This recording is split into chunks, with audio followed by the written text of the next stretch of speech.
The Flames are continuing down the path of rebuilding and are once again at a fork in the road. You're Locked On Flames, your daily podcast on the Calgary Flames. Part of the Locked On Podcast Network, your team every day.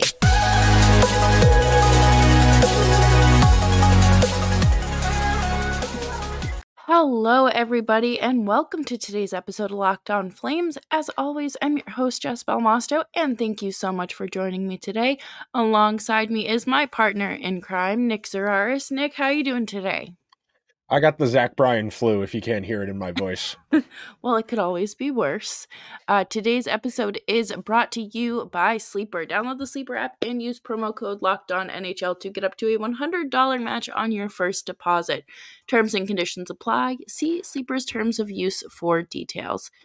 Today, we are going to talk about why things could get better for the Flames, why things could get worse, and where we kind of fall in the midst of all that. Make sure you're subscribed to Locked On Flames wherever you get your podcasts, as well as YouTube. You can find us 5 days a week, Monday through Friday, your team every day. The Flames have at least declared a direction. Like, they have finally decided this is no longer sustainable. The soggy middle is not where they want to be. At the very least, the soggy middle, the way they were getting there, was Yes. untenable anymore. There was no logic in keeping expiring free agents if you weren't going to keep them. By all accounts, they did try on some of them. They did try and keep Lindholm. They tried to keep Hanifin. They tried to keep Zadorov, but being the situation what it was, they took a step back and made the honest assessment. Do these guys make us that much better where we should be accounting for that in our team? The answer very clearly was no.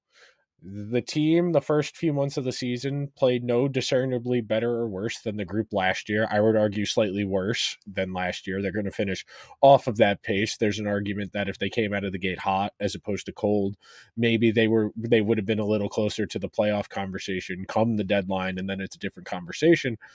But at the very least, they have some semblance of a grasp on reality. That's the foundation here.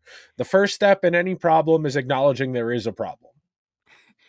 And that kind of felt like the longest assessment to get in a point of realization for the organization to finally admit that, like, this wasn't the move. It's time to go about things differently and really at least try to be competitive again. We'll see. I think we'll get a good understanding of how serious they are about this based on their summer and next deadline. You know, if they still go ahead and they trade Markstrom in the summer and they trade Mangiapane at next year's deadline, then I think it's safe to say, yeah, they're fully committed. They're going to take their time and do this the right way. If they keep Markstrom, if they don't trade Mangiapane, then I think it's a different conversation. We won't know until the summer and next year's trade deadline, but as far as like points of demarcation, those are the two. In my opinion, those are the two decisions that'll give us a real good understanding of where they actually think they're at. And it's all about the baby steps you take from point A to point B. Do we want to start with where things... Well, I guess the positive, how things could get better. So the argument that things get better, number one, they come into the season and they stink outright and they're a lottery team. That is a desired outcome. You know, they pick in the top 5 of the 2025 draft. That's a good outcome for the Flames. Or the other side of that is if they improve, like, tangibly, like the team plays better. That's not impossible. I could see a world where the Flames integrate a couple new guys. They have some free agency money to play with. Maybe they bring in a top 6 forward. Maybe they bring in a top 4 defenseman. Maybe they find some trade that's out there that we're not thinking of at the moment. The possibility for the results as far as being in a playoff spot, that's possible. Why that could happen? You get jumps.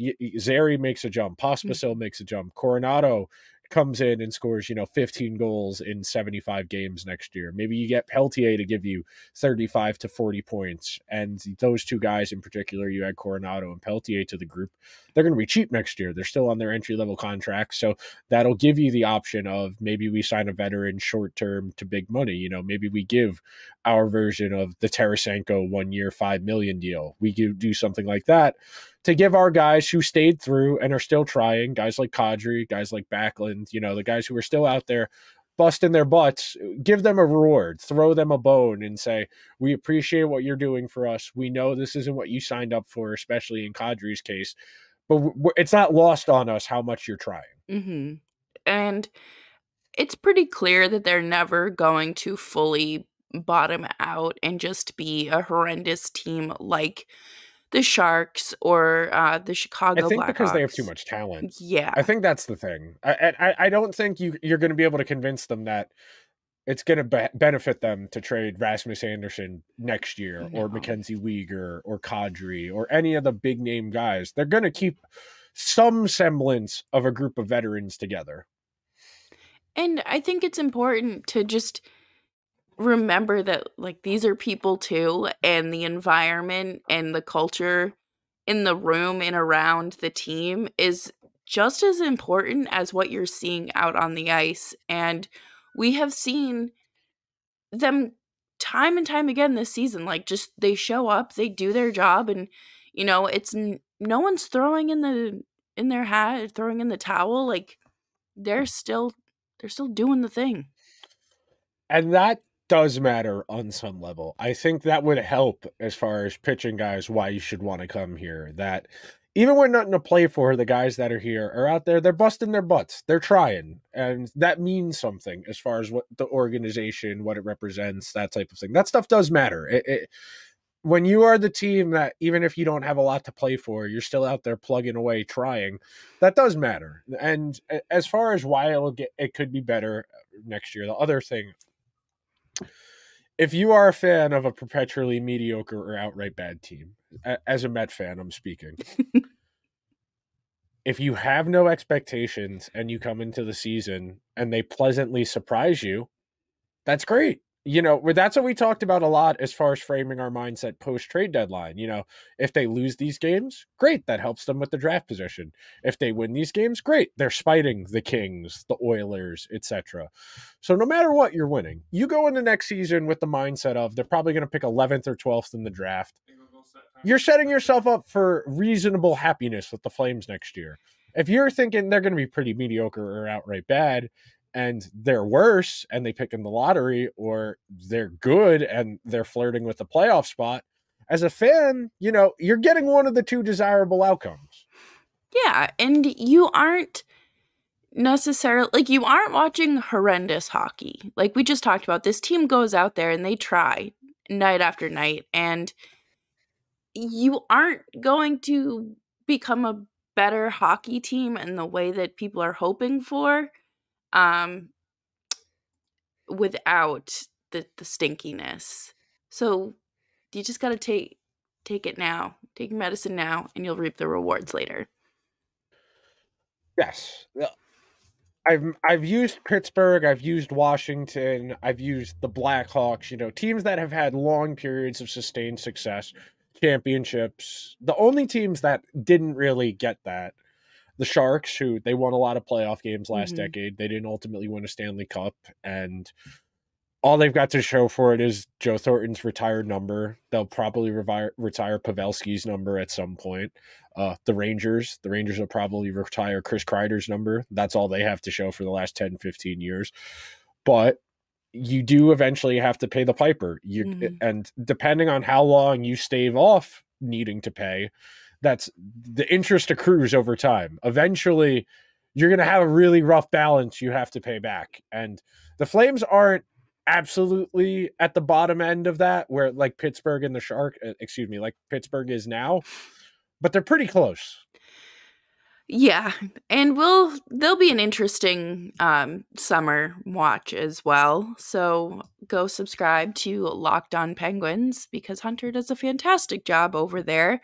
But coming up next, we are going to talk about why things could get worse, because you have to look at both sides of the coin here. And we will be right back after this quick break. It is nearly the end of the NHL season, Flames fans, and we know what they are and how we can appreciate the long off season ahead of this team.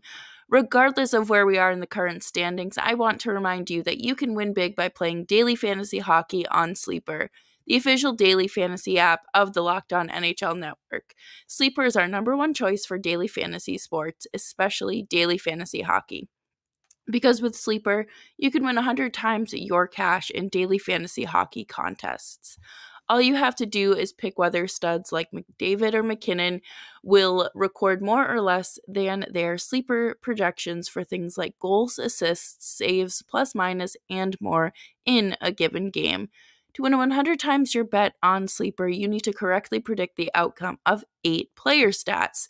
You heard me, Flames fans. You can win 100 times your money playing daily fantasy hockey with Sleeper. So start paying attention and nail your picks so you can start winning big. Use promo code LOCKEDONNHL and you'll get up to a $100 match on your first deposit. Terms and conditions apply. That's code LOCKEDONNHL. See Sleeper's terms of use for details and locational availability. Thanks, everyone, for hanging out with us today on Locked On Flames. Make sure you're subscribed wherever you get your podcasts and on YouTube as well. I think it's important that we highlight both ends of this because they're both realities that could unfold. And I mean, I feel like things could potentially tip the scale for things to get a little bit worse.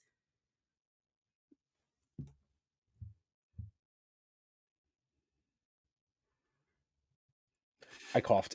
I had to mute myself. Put 2 and 2 together there for a second. Yeah, it's part of your risk assessment. Part of understanding, when you chart a path is, okay, if we do this, what's the best case scenario? If we do this, what's the worst case scenario? And I think the Flames are somewhere in the middle so far. They haven't stunk up the joint over the last month. They haven't been good, but they haven't been god awful. So they're right now in the middle.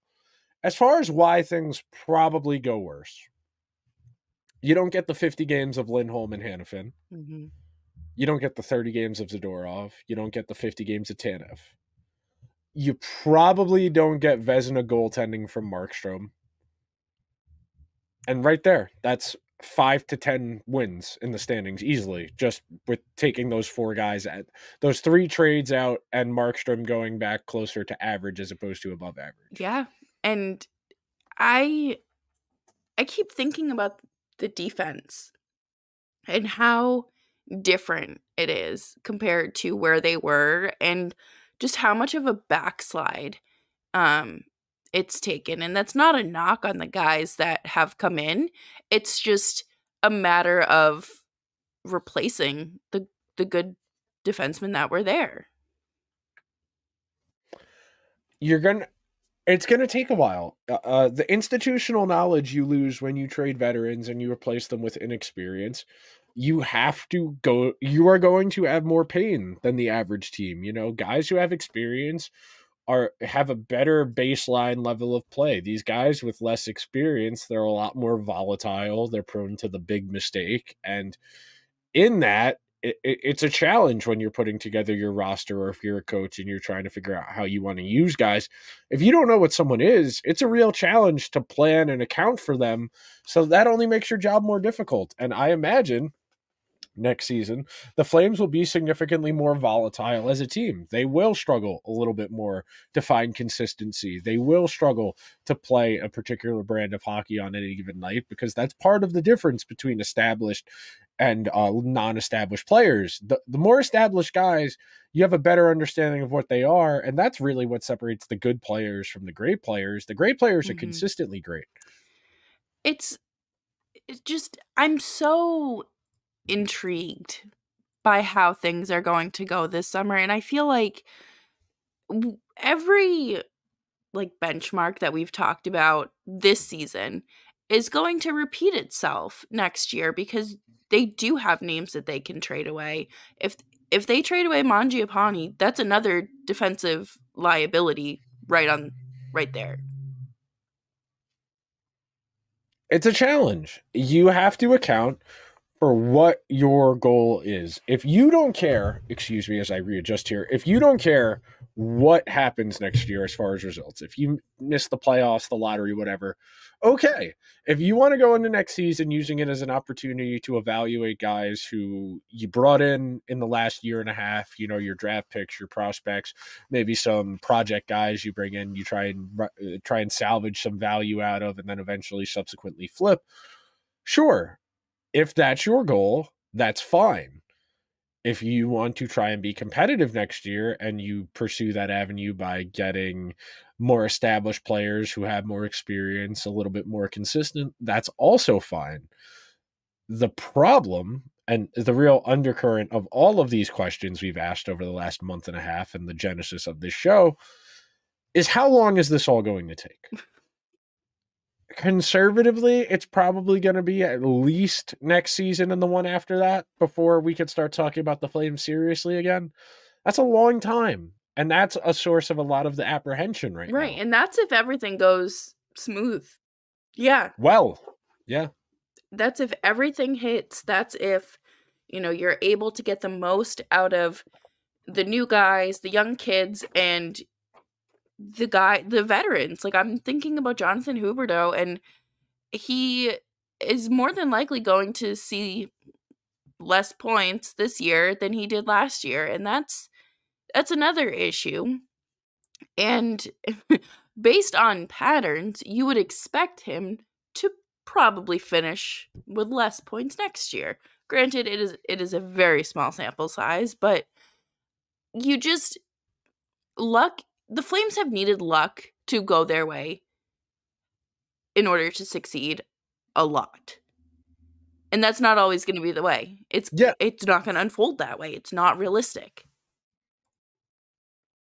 That's the thing. There's a lot of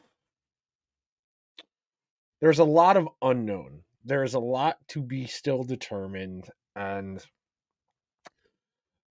the goal here is minimal volatility. You don't want to be the Sharks. You don't want to be an abomination. You know, you want to be a reasonably bad team. And I know that sounds counterintuitive based on a lot of what I've said as far as the lottery and trying to get as good as prospects as possible. But being that the Flames aren't in a position to really rip the roster to shreds, at least right now, or at least next season, maybe 2 or 3 years from now, if they continue turning the roster over, then it's a different conversation. But as far as right now, dramatically remodeling the roster means getting as many new faces in here to fill out holes. And then we evaluate. Can we get more out of Huberdeau? Can we get more out of Kadri? I don't know. Kadri passed his point total from last year this past week, and he's going to blow past it, which is nice. Other than that, maybe Huberdeau plays a little bit better counting stats-wise next year if they play him more minutes. You know, we talked about it in regards to Sharangovich and with Kuzmenko of just give him as many minutes as they can. If they get an uptick in counting stats, maybe you can flip him and get something good out of it. But in regards to Huberdeau, Weegar, guys who have real term and a lot of money tied up, being that they are good, if not really good in the case of Weegar, it's going to be hard for them to be awful. Being that it's going to be hard for them to be awful likely means they're going to be very meh. Meh is fine. Meh for an extended period of time is where we run into issues. Absolutely. And do you think that, like, I know the Rangers rebuild was kind of, I feel like, relatively quick, 2-3 seasons? They had extenuating circumstances that worked in their favor. Adam Fox forcing his way there.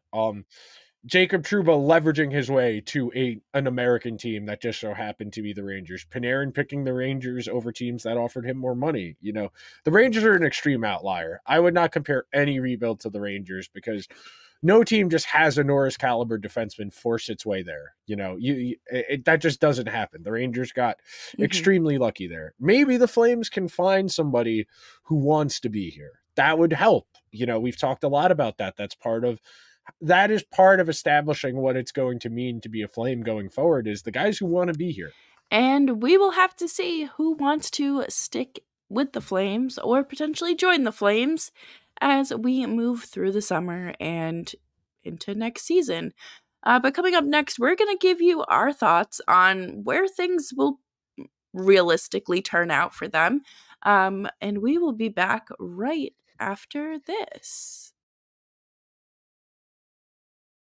Alrighty, sports fans, you know that sports betting goes hand in hand with March Madness.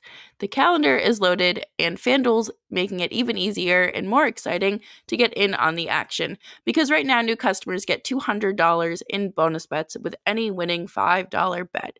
That's $200 that's $200 you can use to bet the tourney, MLB, NBA, NHL, and so much more. Visit FanDuel.com/lockedon and make your first bet a big win. FanDuel, America's #1 sportsbook. Thanks everyone for hanging out with us today on Locked On Flames. You can follow us on Twitter at Jess Belmosto and at Nick Zararis. One of my biggest things, I think, with both of us is that we tend to look at things more realistically. It's not going to be, my God, this is so horrible. This is horrendous. The Flames are just going to be in the trenches forever. And it's also not, they're going to win the draft lottery and Macklin Celebrini, you're a Calgary Flame. Like, there has to be some balance there. Yeah, I mean, speaking for me, I'm an evidence guy. I do my best to know the history, get an understanding of patterns and cycles, and based off of that, you can get a reasonable understanding of how things are going to play out. And why generally I'm relatively in the middle of a lot of these things is because the extreme isn't really the answer a lot of the time. A lot of the time, the answer is kind of muddy. It's gray. It's indeterminate. It's not a binary good or bad. It's very, it's hard to discern because right now, I feel reasonably okay about the direction of the team. They understand that they weren't particularly good. They've identified a few guys who they think have upside in some of the prospects in Kuzmenko and Sharangovich and Miramonov, guys who are actively playing right now. Based on how those guys turn out, that will give me a good indication of their evaluation, so their pro and amateur personnel, and their talent development. Based on how guys turn out here over the next couple of seasons, then I think you can start to form a more extreme opinion one way or another. I can say I'm not overly confident in everything. I do think the Flames did not maximize the opportunity they had. They did an okay job. They got a B-, a C+. That's fine. But if you want to really get this rebuild going, you're going to have to hit a home run. You're not just going to be able to win with, a few hits that here and there. You need to really just bring it home. And I want to see more from this scouting department because I feel like they just keep going after players of similar stature. 6'4", big, beefy. Matt Coronado doesn't really count there, but they have like this archetype of what they think they want and not necessarily what they need. And they can't operate like that going forward. I think in their minds, they're looking for a very specific type of player. And in my estimation, as we've discussed ad nauseum here on Locked On Flames, until they get a star, it doesn't matter. Until they get a bona fide star, it doesn't matter. And in my estimation, that's what they're shooting for here. They are going after their guy. They want their their 6'3", 225, two-way center that's going to record 75, 80 points and play Selke defense. They want their 6'3", physically imposing, physically defensive defenseman. They want those things. They also went out and got Hunter Brustowicz, who is undersized and offense first. So I think they're looking in a variety of different avenues, because part of the reason I think they've been so indirect or so generalist in a lot of these acquisitions is I don't know if they know what they want the team to actually look like yet going forward. So I think that's a source of a lot of this, a lot of the acquisitions. That's a good point. I didn't even think of, their, like they just said competitive. But that doesn't tell you where you might want to focus your energy on. Right. No, and you're not just building for right now either. You're not building for this season, next season. You're acquiring guys with 2, 3, 4 years down the road in mind. And I think that's also a source of a lot of this too, that not all of these guys are going to hit. We've talked a lot. They have 11 picks in the first 3 rounds over the next 3 seasons. If you get 200 gamers out of 11, that'd be a pretty good hit rate. If you get 2 in a single draft, that's a great draft. But being that there is time to go, it's going to take time, and this whole process is going to get frustrating the longer it drags out. We really can only hope that things go as well as they possibly can. But like you said earlier, having no expectations or an incredibly low bar for this team for next season is a great way to feel a lot better about your hockey team or any sports team you're rooting for. Because if you don't have this expectation of Vezina caliber goaltending and you don't get that, you're not going to be heartbroken. You're not going to be upset. You're not going to be destroyed. No. And one addendum I would add on to that, it doesn't necessarily just have to be about the wins and losses. They can have a successful season next year if they win 25 games, if one of these young guys has a really good season next year, or if they turn, I don't know, Mangiapane into a first-round pick and a good prospect. There are ways to win other than just the wins and losses of the actual season. Because it is kind of like the intangibles that coaches like to acquire players for. You have to look at the bigger picture and think about, like, okay, if you can turn Mangiapane or Rasmus Andersson into something that will benefit you, year or 2 down the road, that's great, because again, you are not looking for an immediate fix and just looking at right now. We're finally looking at this team on a longer term scale, which is what it's needed to be. The exercise I like to do, I like to reverse engineer things. I like to go to, let's say it's 2027 when the new arena opens. And that's why we did a few weeks ago, will this guy be on the team when that happens? Because in my mind, I like to picture, okay, if this is what it looks like in 2027, how do we get there? Okay, so let's back up 1 year, and then 2 years, and then 3 years. It's a really useful exercise in long-term planning, because right now, I don't feel great about, 80% of the roster being on the team 3.5, 4 seasons from now, just because of the volatility of the NHL at large and how much turnover the Flames have already gone through. And that's also something to keep in mind, because no one, just because you have a contract doesn't mean you're guaranteed to stay here, unless you have like the clauses and whatnot. But like, you might find out you're getting traded while you're enjoying your summer. And that is unfortunately the nature of the game. But I think that does it for us here on Locked On Flames. Nick, do you have anything else you'd like to add? I'm going to go drink some tea. Thanks everyone for sticking around and kicking off your week with us here at Locked On Flames. Make sure you subscribe wherever you get your podcasts, as well as YouTube. You can find us here 5 days a week, Monday through Friday, your team every day. And we will see you tomorrow as we continue to wrap up the Calgary Flames season. But until then, stay safe, stay warm, stay dry, stay healthy, and we'll see you tomorrow.